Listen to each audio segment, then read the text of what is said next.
खबर जनपद गाजीपुर से है, जहां सपा महासचिव स्वामी प्रसाद मौर्य ने बयान देते हुए कहा कि अयोध्या में कल जो कार्यक्रम हुआ वो बीजेपी का निजी कार्यक्रम था, इसलिए राजनीतिक पार्टियों ने दूरी बनाई।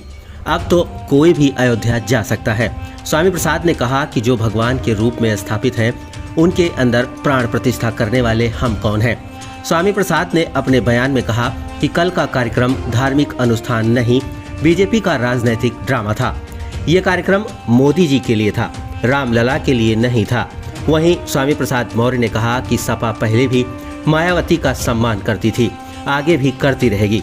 स्वामी प्रसाद ने लोगों को संबोधित करते हुए कहा, राष्ट्रपति के रूप में द्रौपदी मुर्मू जी को दिल्ली में दलित होने से मंदिर में प्रवेश नहीं मिला, जबकि राष्ट्रपति रहे रामनाथ कोविंद को राजस्थान में दलित होने से मंदिर में प्रवेश नहीं मिला। स्वामी प्रसाद ने लोगों को संबोधित करते हुए कहा कि अपने परिवार में मरने वालों की लाशों में प्राण प्रतिष्ठा कर दो, वो अमर हो जाएंगे। यदि प्राण प्रतिष्ठा करने से पत्थर सजीव हो जाए तो मुर्दा जीवित क्यों नहीं हो सकता। स्वामी प्रसाद ने कहा कि जो खुद भगवान है, सबका कल्याण करते हैं, हम इंसान की क्या हैसियत कि उनकी प्राण प्रतिष्ठा कर सकें।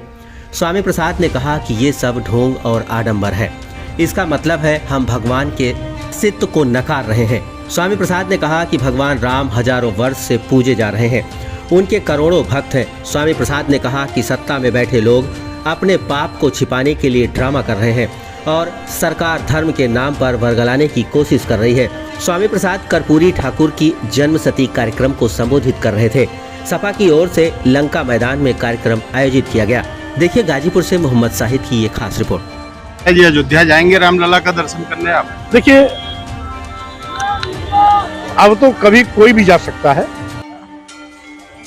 क्योंकि कल जो भी कार्यक्रम हुआ वो भारतीय जनता पार्टी का निजी कार्यक्रम था। इसीलिए सभी राजनीतिक पार्टी के नेताओं ने उससे दूरी बनाई थी।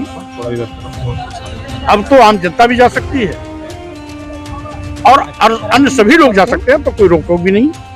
स्वामी जी, अभी आपने कहा एक कि पत्थर में लोग प्राण प्रतिष्ठा कर देते हैं, ये क्या था? जो भगवान के रूप में स्थापित है और भगवान सबका भला करता है, सबका कल्याण करता है, उसके अंदर हम प्राण प्रतिष्ठा करने वाले कौन हैं? कल के कार्यक्रम को किस तरह से देखते हैं? वो भारतीय जनता पार्टी का केवल राजनीतिक ड्रामा था, इसके सिवाय कुछ नहीं था। अगर वो धार्मिक अनुष्ठान होता तो चारों शंकराचार्य में कोई न कोई शंकराचार्य वहां होता।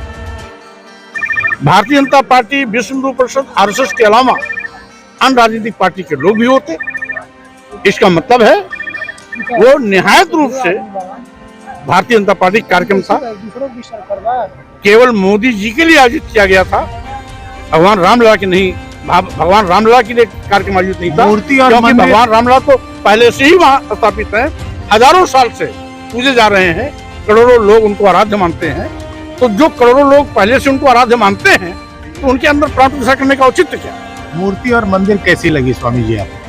देखिए, अभी तो आधी अधूरी मूर्ति, अभी तो आधी अधूरी मंदिर ही है, और शंकराचार्यों का विरोध भी इसी बिना पर था कि आधे अधूरे मंदिर में प्राण प्रतिष्ठा करने का कोई औचित्य नहीं है, ये अमंगलकारी। एक राजनीतिक सवाल, इंडिया गठबंधन में मायावती जी ने मना कर दिया आने से, और आपके नेता को उन्होंने एक वाक्य बोला, तो उस पे आपका क्या कहना है? आप पुराने बसपा से। देखिए, समाजवादी पार्टी के नेता अखिलेश यादव जी ने पहले भी बहन मायावती जी का सम्मान किया, आज भी उनका सम्मान कर रहे हैं, आगे भी सम्मान करते रहेंगे।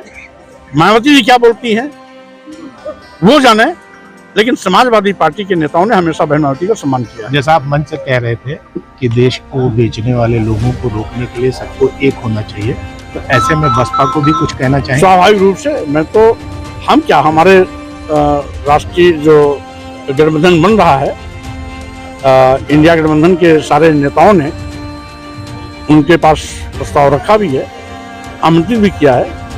इंडिया गठबंधन के दरवाजे सबके लिए खुले भी हैं। क्यों नहीं आ रही? मायावती जी आएंगी तो स्वागत है। क्यों नहीं आ रही, क्या लगता है? अब इसका जवाब तो बहन मायावती दे सकती है। Thank you.